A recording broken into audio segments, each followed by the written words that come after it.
नमस्कार, मैं हूं अपूर्वा झा। स्वागत है आपका एएफटी न्यूज में। आज हमारे साथ मौजूद हैं डॉक्टर सुरेश गौर, जिनकी इंट्रोडक्शन मैं आपको क्या दूं। He is a founder of PR for you.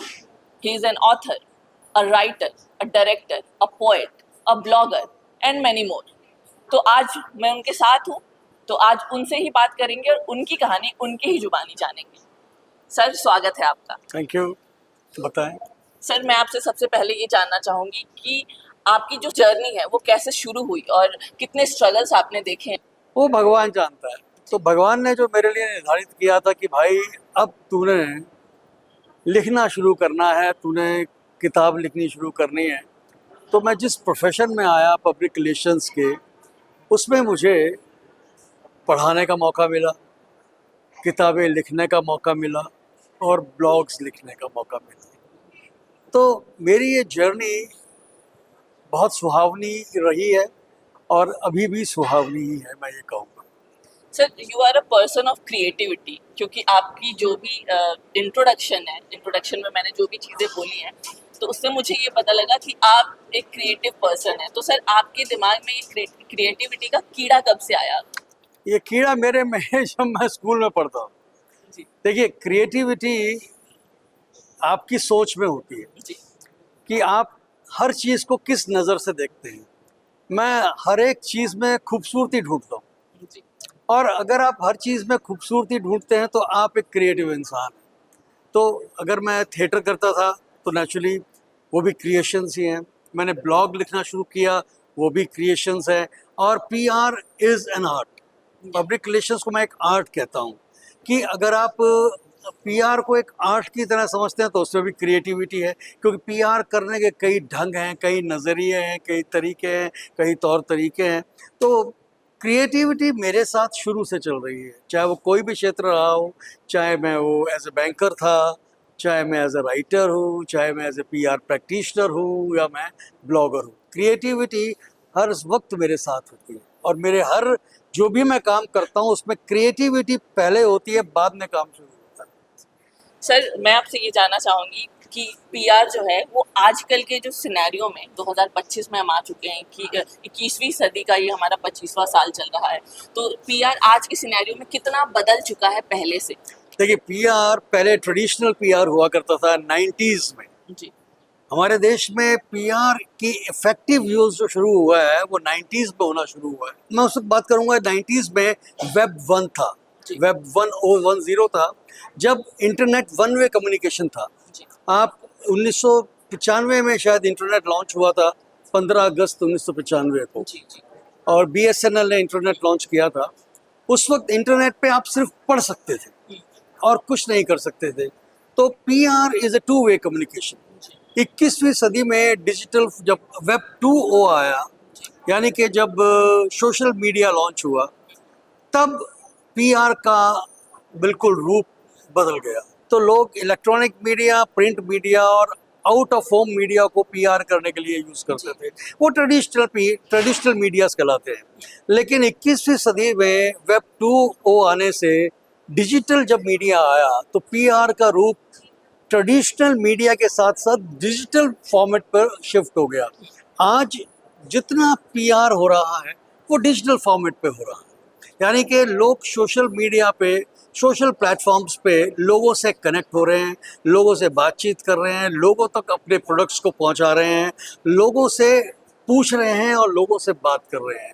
और अब तो एआई का ज़माना आ गया है, और एआई के आने से तो और बदलाव होने जाने की उम्मीद है कि पीआर और कितना बदलेगा वो आने वाले वर्ष बताएंगे, क्योंकि अभी एआई अपने बिल्कुल प्रथम चरण में है। जब ये फुल फॉर्म में आ जाएगा तब सोचते हैं कि पीआर का रोल और रूप क्या होगा, ये अभी हम डिसाइड नहीं कर सकते। सर, आपने ये एआई की बात कही, जी। तो मैं आपसे ये जानना चाहूँगी कि क्या एआई क्रिएटिविटी को टेक ओवर कर सकता है? कभी उसके अंदर इतनी क्षमता है या फिर आने वाले टाइम में इतनी क्षमता उसके अंदर डाली जाएगी कि जो वो ह्यूमन क्रिएटिविटी है उसको वो टेक ओवर कर ले? देखिए, मैं ये बात कहूँगा कि एआई को बनाया किसने? इंसान ने। इंसानों ने बनाया है। जब इंसानों ने एआई को बनाया है तो क्रिएटिविटी इंसान के अंदर ही रहेगी। अभी एक फिल्म आई थी, उनका नाम ऐसे कुछ था, तेरी बातों ने ऐसा उलझा दिया, या तेरे उलझा उस दिया ऐसा उस करके। फिल्म में एक ह्यूमन को उन्होंने रोबोट बना के पेश किया।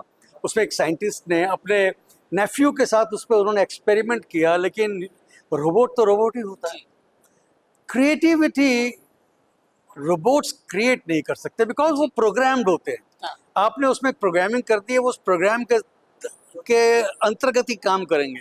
लेकिन जो ह्यूमन ब्रेन है वो रोबोट से कहीं गुना वो है, बड़ा है।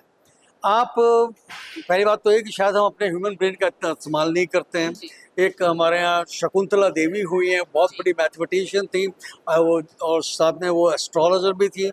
तो जितना वो ब्रेन का यूज़ कर पाई, शायद ह्यूमन ब्रेन अभी तक कोई इतना यूज़ नहीं कर पाया है।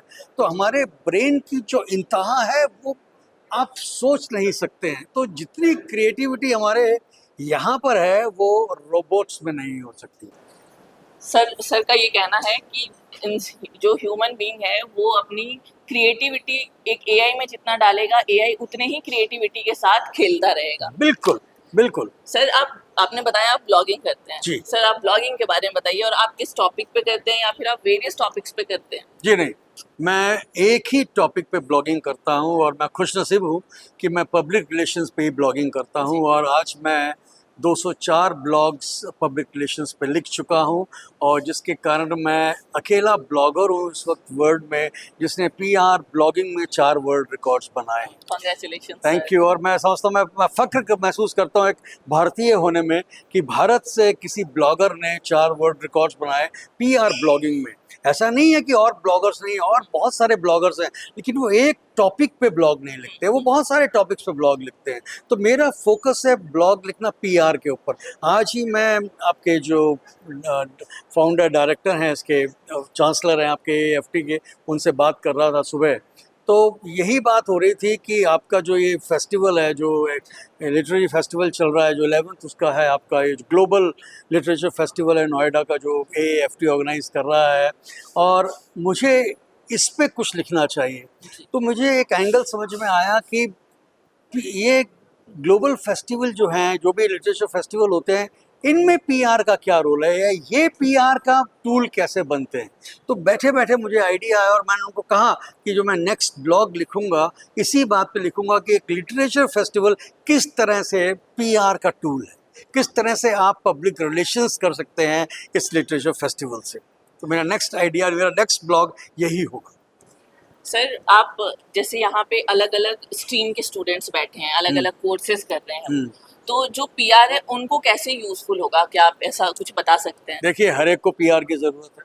जी बिना पीआर के आप जो मंजिल चाहिए नहीं ले सकते। कारण क्या है कि पीआर में नेटवर्किंग होती है, पीआर में सेलिंग होती है, पीआर में मार्केटिंग होती है, पीआर में परसेप्शन मैनेजमेंट होता है, पीआर में रेपुटेशन मैनेजमेंट होता है, पीआर में क्राइसिस मैनेजमेंट होता है, पीआर में रिलेशंस बनाए जाते हैं। तो आपको अपनी, अभी जो आप मेरा इंटरव्यू कर रही है, ये भी पीआर का ही रोल है।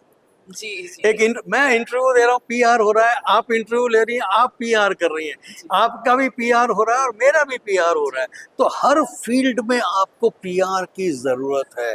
बिना पीआर के आप वो जगह नहीं पा सकते हैं जो जगह आप पाना चाहते हैं। तो मैं ये मान के चलता हूँ कि आपकी ज़िंदगी, हमारी हर एक की ज़िंदगी में पीआर का बहुत महत्वपूर्ण स्थान है। चाहे वो जर्नलिस्ट हो, जी चाहे वो किसी कंपनी में काम करता हो, चाहे वो एक स्टूडेंट हो, हर एक को पीआर की ज़रूरत है। बिना पीआर के गुजारा नहीं है, आप ये मान के चलो। सर मैं आपके बारे में बैक कैमरा रिसर्च कर रही थी, तो मुझे जी। पता लगा आपने एक फेसबुक लाइव सीरीज की थी, फेसबुक लाइव 2020 2020 में की थी। सर आप उसके बारे में बताएं। जी मेरा फेसबुक ग्रुप है पब्लिक रिलेशंस @ऑनलाइन, जिसके इस वक्त करीब 20,800 मेंबर्स हैं और ग्लोबल मेंबर्स हैं। ये नहीं कि इंडिया से, पूरे विश्व से उसके मेंबर्स हैं। और जो मीडिया इंडस्ट्री से, पीआर इंडस्ट्री से, जर्नलिज्म से, हर फील्ड से, जो कम्युनिकेशन की फील्ड से जुड़े हुए हैं। और उसमें मैं एवरी फ्राइडे अपना एक स्पीकर डिसाइड करता हूँ। आजकल उसका एफबी लाइव का नाम है पीआर टॉक। जी तो पीआर टॉक में मैं इनवाइट करता हूँ किसी भी व्यक्ति को जो आके उसमें अपनी ज़िंदगी का नज़रिया पेश करना चाहे, लोगों को ऐसा कुछ बताना चाहे जिससे लोग कुछ सीखें। तो ये पीआर टॉक जो पहले 2020 था, बाद में पीआर की पाठशाला बना और आज वो पीआर टॉक है। तो मैं उसमें अब तक 159 स्पीकर्स बुला चुका हूँ और आज 160वां स्पीकर उसमें शाम को आ रहा है। Congratulation. Thank you, thank you, thank you.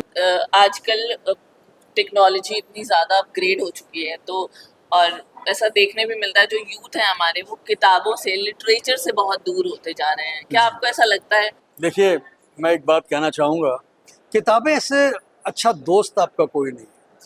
देखिए, टेलीविज़न आपको एक लिमिटेड खुशी दे देगा, कंप्यूटर आपको एक लिमिटेड खुशी दे देगा, आपका फ़ोन आपको एक लिमिटेड खुशी दे देगा। आप लगातार अपने फ़ोन पे नहीं रह सकते, लगातार टीवी नहीं दे सकते, लगातार आप कंप्यूटर पे काम नहीं कर सकते, क्योंकि आँखों पे फ़र्क पड़ता है।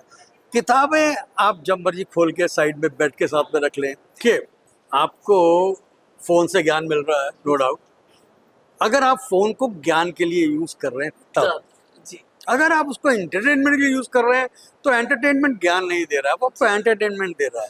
So entertainment is not only required for life. जी, you require knowledge, you require education, you require enlightenment जी, टू ग्रो इन लाइफ। मैं आपको ये कहूँगा कि मैं फ़ोन को यूज़ करता हूँ लिखने के लिए। जी, जो भी मैं ब्लॉग लिखता हूँ मैं फ़ोन पे लिखता हूँ, मैं उसके नोट पैड को यूज़ करता हूँ जी, क्योंकि वो हैंडी रहता है हमेशा। जी, अभी मैं मारवा साहब के पास बैठा हुआ था, उनसे बात करते करते मुझे आइडिया आया कि मुझे लिटरेरी फेस्टिवल पे उन्होंने एक बात कही बहुत अच्छी, चाय पे चर्चा चल रही थी, तो उन्होंने मुझे एक लाइन कही कि love, peace and unity through art and culture. ये उनका मैसेज है संदीप जी का, जी, जो हर जगह देते हैं। आज इस मैसेज को इस्कॉन वाले भी यूज़ कर रहे हैं, श्री श्री वो भी यूज़ कर रहे हैं और ब्रह्म कुमारीज भी इस मैसेज को यूज़ कर रही हैं।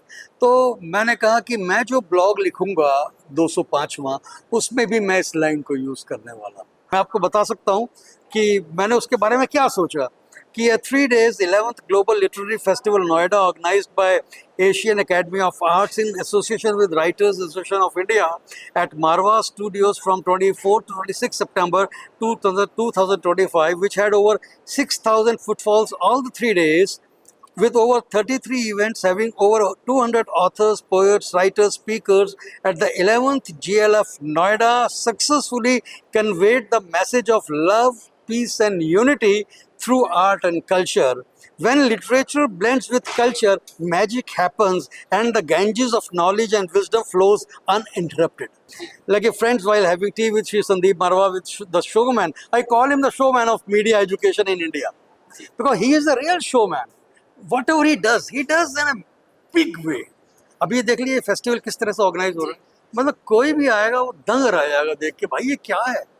तो ही एक बॉलीवुड में शोमैन थे राज कपूर साहब, या दूसरे कहते हैं सुभाष घई, उनको भी शोमैन कहा जाता है, और मेरी नज़र में शोमैन थे देवानंद साहब। तो मैं इनको संदीप मारवा जी को शोमैन मानता हूँ मीडिया एजुकेशन का इंडिया में। आप एक ब्लॉगर हैं और आपने वर्ल्ड रिकॉर्ड बनाया है जी। ब्लॉगिंग में, तो अगर कोई शुरू करना चाहता है, कोई स्टूडेंट है या फिर कोई भी नॉर्मल बंदा शुरू करना चाहता है, सर आप क्या सजेशन देंगे? मैं उसे कहूँगा कि जो आपको अच्छा लगता है पहले वो लिखें, अपने बारे में लिखें। मैं हमेशा मैं पढ़ाता हूँ, पीआर पढ़ाता हूँ, तो मैं अपनी फर्स्ट क्लास में अपने स्टूडेंट्स को ये बोलता हूँ, अपने बारे में 10 लाइनें लिखें। यू बिलीव, मैंने ऐसे ऐसे स्टूडेंट्स देखे हैं जो अपने बारे में 4 लाइनें नहीं लिख पाए। गाय पे ऐसे लिख देंगे हाथी पे लिख देंगे, शेर पे लिख देंगे, लेकिन अपने बारे में जो आप गाय भी हैं, हाथी भी हैं, शेर भी हैं, आप में सारी क्वालिटीज़ हैं, आप अपने बारे में 10 लाइनें नहीं लिख पाते। तो अगर आप अपने बारे में 10 लाइनें लिख सकते हैं ना, तो आपका लेखन शुरू हो जाता है। You can be a good writer. So मैं हमेशा कहता हूँ, start your blog with writing about yourself and then the ideas will flow. This is the first thing, I think.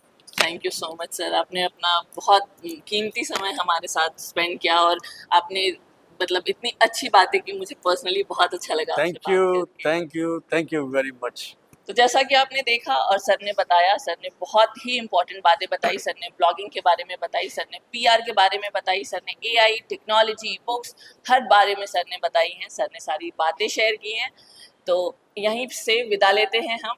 मैं अपूर्वा आपके साथ बनी रहूँगी AAFT न्यूज़।